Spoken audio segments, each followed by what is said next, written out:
मेरे प्यारे बच्चों, क्या हालचाल? सब बढ़िया, सब ठीक ठाक। तो आज हम लोग सीखेंगे एल्काइन। तो एल्काइन केमिस्ट्री का बहुत बढ़िया टॉपिक है और इसको सीख लीजिएगा तो सारा सूत्र आपको बनना तय है। आइए फोकस कीजिए बोर्ड पर। एल्काइन क्या लिखा है बच्चों?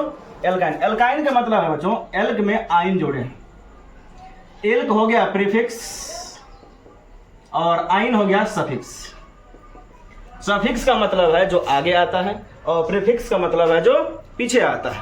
एकदम ध्यान से देखिएगा बच्चों, एल्काइन का जो सामान्य सूत्र है वो होता है CnH2n माइनस, यानी कार्बन जितना रहेगा उसका दुगुना करना है और उसमें 2 घटा देना है।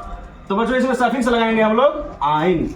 क्या बोले बच्चों? CnH2n माइनस 2, जितना कार्बन रहेगा उसका दुगुना करेंगे और 2 घटा देंगे। बात समझ में आ रही बच्चों? ध्यान से देखिए, जैसे हम एक कार्बन लिए हैं, इसका दुगुना कीजिए तो 1 दुगुना 2 और उसमें 2 घटाइए तो हाइड्रोजन हो गया 0।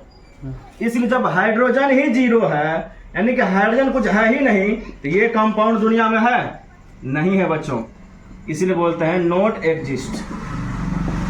ये कंपाउंड दुनिया में है ही नहीं, क्योंकि इसमें हाइड्रोजन के बिना कोई भी कार्बन बन ही नहीं सकता।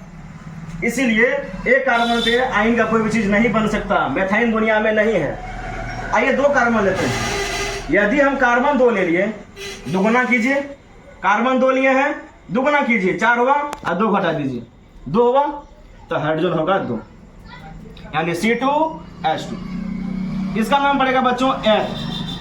एथ में क्या लगाएंगे हम लोग? सफिक्स आइन।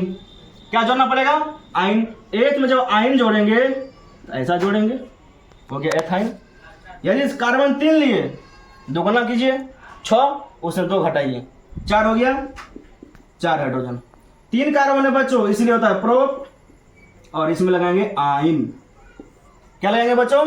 आइन। क्या हो गया? प्रोपाइन हो गया। यदि कार्बन 4 लिए, दुगुना कीजिए 8 और इसमें हाइड्रोजन घटा दीजिए 2, कितना हो गया? 6। क्या नाम बनेगा बच्चों इसको? 4 के लिए होता है बच्चों ब्यूट, और इसमें लगाएंगे आइन। इसका नाम क्या होगा? ब्यूटाइन। आपको समझ में आ रहा है सब कुछ? ध्यान देखिए बच्चों, संरचना सीखते हैं हम लोग। आप सबको पता होगा कि एल्काइन में हमेशा ट्रिपल बॉन्ड बनता है। ट्रिपल बॉन्ड मतलब त्रिबंधन। त्रिबंधन बॉन्ड बनेगा।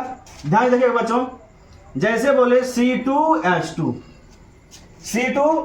एथाइन, इसका संरचना कैसे बनेगा? कार्बन 2 गए ना बच्चों, 2 कार्बन लीजिए और आपको हम बोले हैं कि इसमें 3 बॉन्ड बनेगा, इसलिए इसमें हमको 3 बॉन्ड ले लेना है।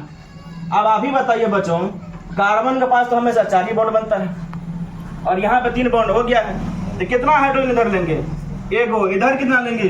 1। कंप्लीट संरचना। इसी तरह यदि कार्बन 3 ले तो हाइड्रोजन 4 होगा। इसका संरचना कैसे बनाएंगे? तो 3 को आप कार्बन लीजिए और क्या बोले आपको? 1 तो आपको ट्रिपल बॉन्ड रखना ही पड़ेगा। रख लिए? 3 को जब रख दिए बच्चों, एक जगह से खाली है, 1 हाइड्रोजन। ये तो बॉन्ड रही लिया एक, इसमें 1 भी हाइड्रोजन नहीं रहेगा, इस पर आ गया। देखिए पूरा कमिट हो गया। तो ऐसे ही बच्चों पूरा एल्काइन का खेला होता है और पूरा वीडियो देखने के लिए आपको हमारे YouTube चैनल पर आना पड़ेगा।